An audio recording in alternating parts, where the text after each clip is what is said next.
mu ne nitu balaa xay sax mënuñ koo matal suñu ko doon lim itam mënuñ koo matal mu ne bokkoon na ci nag min ko ak an kaana taabi'an nahju haadi bu toppoon sunna yonent bi loolu wala bàyyi waxut garab yi Cheikh bi yàlla guddi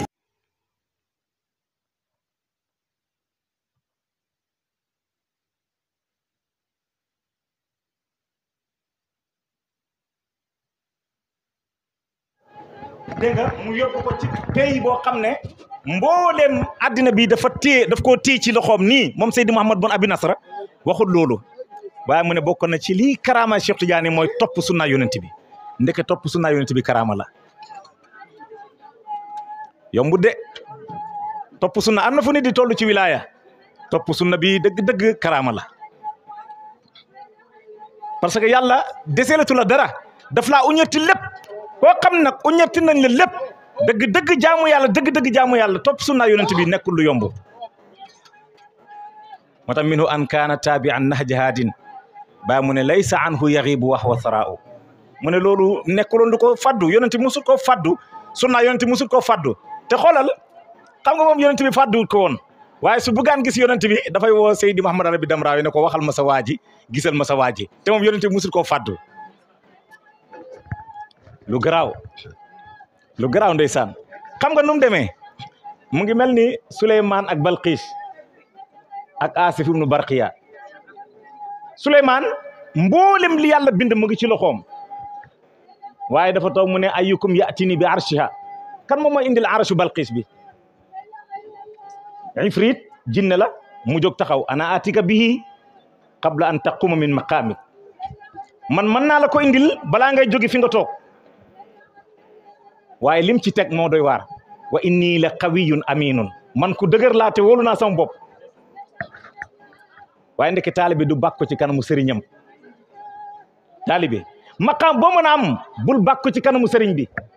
ifrit bam bàkkoo yàlla feeñal na ku ko gën a gaaw xam nga moom dafa wax Souleymane qabla an taquuma min makaamik balaa ngay jóg fi nga toog waaye wa kaana indahu ilmun min al kitab amoon na ci biir mbooloo mi koo xam ne moom dafa am xam-xamu téere kooku lañ tuddee Asif ibnu Barqiya Asif ne Souleymane ana atika bii qabla an yartadda ilayka tarfu man dinaa la ko indil ci xef a xippi balaa ngay xef xippi ma indi la Souleymane kii Balqis léegi ba muy waxat ak bi arashu Balqis bi di egsi benn la léegi ñu ne Asif naka la indee Balqis wala arashu Balqis bi ci xef a xippi lu ko gën a gaaw yéen mën ngeen mesurer xef a xippi yaa ngi nii di xef a xippi te xamoo yaa ngi xef a xippi gis nga ni mu gaawee ñu ne xef a xippi nag lumière ko gën a gaaw xef a xippi lum gaaw lumière ko gën a gaaw lumière buy daw plus de 300 000 kilomètres par tierce 300 000 kilomètres par tierce lumière daf koy daw nga jàkkaarloo lumière bi mel ni lu fixe la fekk déedéet dafay daw di dellu ca usine ba di ñëwaat te boo ko xoolee mu ngi mel ni fixe xam nga kon xam nga kii gaaw na de kii nag Asif a ko gën a gaaw kon kuy Asif te pourtant Asif lam indee Balqiis ak chaisam bi kon ismul azam la te ismul azam boobu Souleymane ak ko jàngal kon Souleymane boo waxee kan moo may indi aras bi da nga yaakaar Souleymane mënu ko indi Souleymane nag ko jàngal lam ko indee kon lu tax Souleymane naan ko indil ma kan moo may indil Balqiis moo tax Seydi Tijaani fal foofu martaba boobu Seydi Mouhamed Arabi Damraawi fal fa Seydi Ali Tamasini fal fa Seydi Mouhamed Boun Abi Nasra fal fa Seydi Ibrahima Rayaahi fal fa Seydi Mahmoud Tunisi ak ñeneen ñu mel ni ñoom wan leen yonent bi sultaan Souleymane ñu jàkkaarloog moom mu naan leen gisal leen ma seen waa ji ne ko nangam ak nangam ak nangam est-ce que du mooy waa ji sax ah est-ce que du ma moo nekkoon waa ji ah waaye muy feeñoo leen ci neneen bu ko fàtte de parce que Baay waxoon nañu ne Seydi Tijaani mooy mazharul jaddi maanaam Seydi Tijaani Cheikh Tijaani mooy feeñuwaayu maamam moo tax man la est-ce que kon duwul woon moom bokkoon na ci karaamam maanaam yonent bi musul ko fàddu benn yoon sunna yonent bi itam réerul ko benn yoon te loolu xam na ko depuis mu ngi nekk ndaw à l'âge de 20 ans 21 ans mboolem lu ñuy goreel ci shariatu islamiya jàng na ko mazhabu maliki daf yu doon def ay fatawa yoo xam ne doomu aadama mënu laa expliquer lan la Seydi Tidiane radiyallahu anhu waaye bokk na ci karaamaam min waan kaana malikul xalqi turran gaafiran ahla asrihi dana maa u bokk na ci jamono Cheikh Tidiane yi mboolem buur yi ci ronam lañ ne waaye yàlla jéggal na itam mboolem ku fekkee jamonoom Cheikh Tidiane bokk na ci karaamaam ku fekkee jamonoom yàlla jéggal na la bàyyi mu ne dana maa u loolu yëkkatiku la ku ma sa fekkee jamono Cheikh Tidiane yi yàlla jéggal na la pourtant Baye ñëw na wax loolu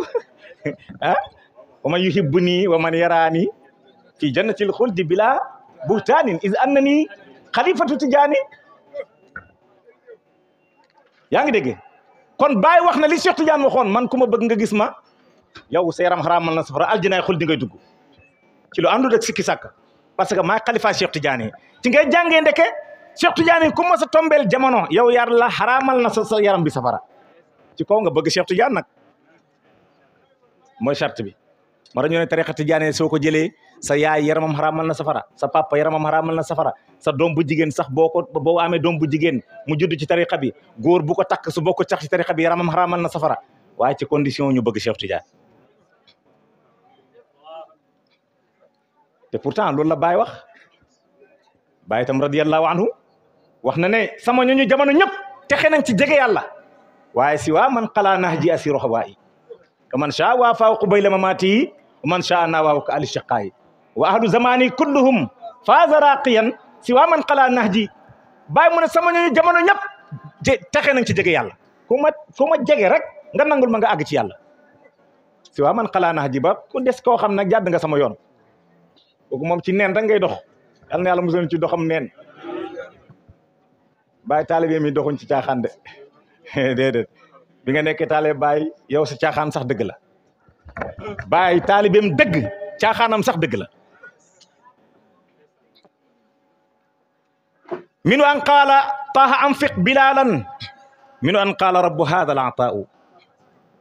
bokk na ci jamono Cheikh Tidiane ku ñeme woon dépense la daf daan wax bëkk néegam yi wala ñi nga xam ne ñoom la yore jox caabi magasin wu dundu këram daf leen doon wax tibb leen ngeen joxe comme ni yonentu defee woon sallallahu alayhi wa sallam xam nga yonentu dafa mës a jël loxo tàndar mu jox ko Bilal booba am na lenn tuuti ci saaba ñu ñëw di ziyaara si yonentu sallallahu alayhi wa sallam léegi nag Bilal commencé di leen servir tàndarma bi commencé wàññeeku saaba yi continuer di ñëw rek mu ñëw ne yonent bi saaba yaa ngi ñëw rek de tàndarma baa ngi jeex si yonent bi ne ko am fiq yaa Bilal joxel rek yow sa yoon nekku ci Bilal moom itam dem rek téye loxo bi di jox rek saaba yëpp ñëw nañ Bilal jox leen ci loxo tàndarma bi continuer di avancer di bëri rek te wàññeekul benn yoon loolu ñaata yoon Cheikh Tidiane def na ko radiyallahu anhu kon naadiru cheikhi aminun kulli yawmin jumaatin Cheikh Tidiane altine ak aljuma ku ko gis sa yaram xaraamal na safara bàyyi ne naadiru cheikhi kuy gis Cheikh Tidiane aminun yow moom ku wóolu nga ci safara kuñ wóolu nga ci safara yow da dugg safara mukk ban bis kulli yawmin jumaatin bàyyi mu ne aw min xayrihi wala yeneen bis sax yu dul bokk rek aljuma la sawaaw moo yem ci Cheikh Tidiane aljuma ak altine moo yem ci moom yeneen bis yow ko gis rek seeram raamal na safara moo jaaluy aljuma fala mbir mi nekk nag luy altine yéen xam ngeen dañuy xëy rek ñu ne altine fuñ bind altine de wax leen rek kan moo mën a xëy ne altine fii lañ ko bind ñun dañoo xëy rek tey la altine tey ñu ngi ci talaata fuñ bind talaata ñeme yàlla fa la yem kenn ci ñun man te wax ne fii lañ bind talaata dañ ñun ñëpp dañoo d'accord ne tey la talaata kon lan mooy altine bàyyi leen fanu yàlla yi fanu yàlla yi ñooy altine ñooy talaata ñooy dimanche ahad ahad mooy dimanche ahadun mooy dimanche ahadiyatul wujudi lu ci topp usnayni mooy altine usnayni mooy deuxième loolu la firi ci arab usnayni mooy deuxième ñu ne mooy altine mooy usnayni da ngeen fàttali bët di waxoon yonantu salli ala al isnayni ramzati kulli isnayni wa sirruhu fi isnayni wa daaka sirrul azali kooku mooy altine mooy yonti yàlla Muhammad waaye duñ ko leeral nag fii nag nu mu ko nekkee moom déedéet talaata door a ñëw nag yonantu Cheikh Tidiane waxoon nañu ne kullama faadat wa barrazat min zaati al aliyati talaqata al haqiqatu al muhammadiya lépp lu bëbbee ci pay yàlla bi pay yonent bi moo koy dékku kon ñaar am na pay yàlla bi ak pay yonent bi ak lii bëbb bi seen diggante loolooy talaata moo tax muy talaata ñu tuddee ko sulasa mooy ñetteel bi mooy te jël lii bi nga xam ne moo ñetteel gaañi mooy pay yàlla bi lii mooy bis yi yow nga yaakaar ne bis nag altine la waaw non tey c'est aujourd'hui c'est lundi ah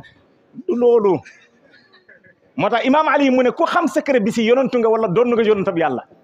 parce que waaye jërëjëf Baay Ñas waay mu ne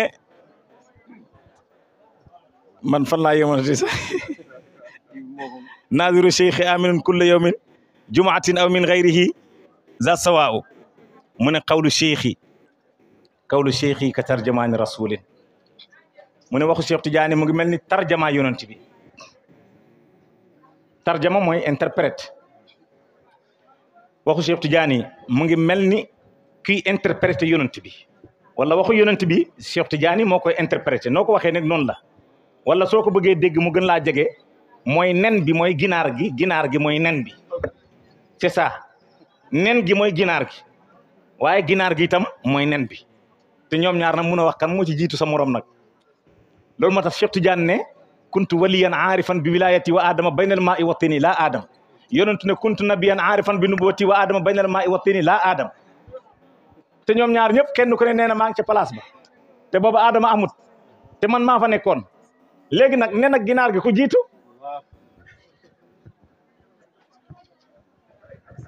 moo tax qawlu cheikhi ka tarjamaani rasulin duna ifkin walaysa fii xafaaw man loolu amul sikki sàkka amul sax lu ñu ciy nëbb nag léegi nag mu ñëw ci haizul minbar yawmal qiyaam su jotee dañu indi minbar ñii julli ji aljuma yëpp gis nañ minbar xam nga minbar mooy fi imaam bi di taxaw yawmal qiyaam nag minbar bi day ñëw dañ koy teg ci digg àddina bi nit ñi toog nit ñi ñoo gën a tuuti yaa ngi dégg wax ji nit ñi toog malaaka yi wër leen fukki yoon malaaka di jinne yi kon jinne yi wër nit ñi fukki yoon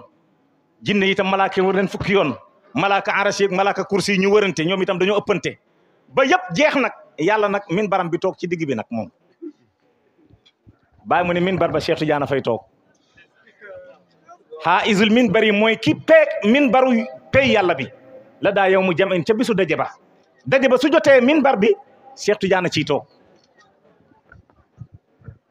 ah Tidiane boobu kii beneen Tidiane la mu ne summa yarqa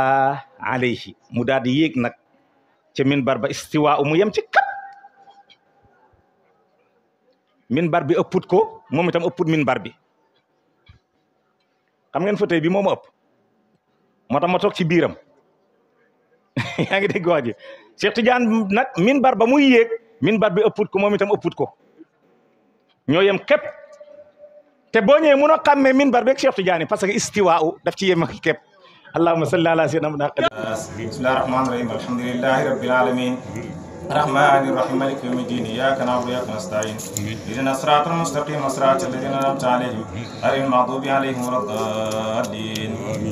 bismillahir rahmanir rahim alif lam mim ذلك الكتاب لا ريب فيه هدى للمتقين الذين يؤمنون بالغيب ويقيمون الصلاة ومما رزقناهم ينفقون والذين يؤمنون بما أنزل إليك وما أنزل من قبلك وبالآخرة هم يوقنون أولئك على هدى من ربهم وأولئك هم المفلحون صدق الله العظيم وبلغ مولانا رسول المصطفى صادق الأمين وهو أصدق القائلين والمصدقين ونحن على ذلك من الشاهدين وبه مؤمنون ومصدقون لا حول ولا قوة إلا بالله العلي العظيم رضي الله عن ساداتنا أبي بكر وعمر وعثمان وعلي وطلحة وزبير وسعد وسعيد وعبد الرحمن بن عوف وأبي عبيدة بن جراح وحمزة والعباس وجعفر وعقيل والحسن والحسين وفاطمة وخديجة وعائشة وسائر أمهات المؤمنين ورضي الله عن أصحاب رسول الله صلى الله عليه وسلم أجمعين وعن التابعين وتابعي تابعين لهم بإحسان إلى يوم الدين اللهم اجعل لنا يا مولانا من المحبين تابعين لهم بإحسان إلى يوم الدين اللهم اجعل القرآن عظيما ربيع قلوبنا اللهم نوّر به قلوبنا وقبورنا واشرح به صدورنا ويسر به أمورنا ووفقنا لما فيه رضاك عنا اللهم اجعل القرآن عظيما أمامنا وقائدنا إلى الجنة ولا تجعل خلفنا سائقنا إلى النار اللهم اجعل القرآن عظيما شافعا مشفعا فينا ولا تجعل ماهلا مصدقا فينا اللهم اجعله لنا ولا تجعله علينا اللهم ارزقنا تلاوته على النحو الذي يرضيك عنا ولا تجعل لنا ذنبا إلا غفرته ولا هما إلا فرجته ولا دينا إلا قضيته ولا مريضا إلا شفيته ولا عدوا إلا كفيته ولا غائبا إلا رددته ولا عاصيا إلا عصمته ولا فاسدا إلا أصلحته ولا ميتا إلا رحمته ولا عيبا إلا سترته ولا عسرا إلا يسرته ولا حاجة من حوائج الدنيا والآخرة لك فيها رضا ولنا فيها صلاح إلا أن تنال قضائها في يسر منك وعافية إنك على كل شيء قدير وبالإجابة جدير يا ذا الجلال والإكرام اللهم ارحمنا بالقرآن العظيم وانفعنا بما فيه من آيات وذكر الحكيم اللهم علمنا منه ما جهلنا وذكرنا منه ما نسينا وارزقنا تلاوته وحلاوته أنا الليل وأطراف النار ابتغاء مرضاتك اللهم ما قضيت به علينا من قضاء فجعل عاقبته رشدا ربنا آتنا من لدنك رحمة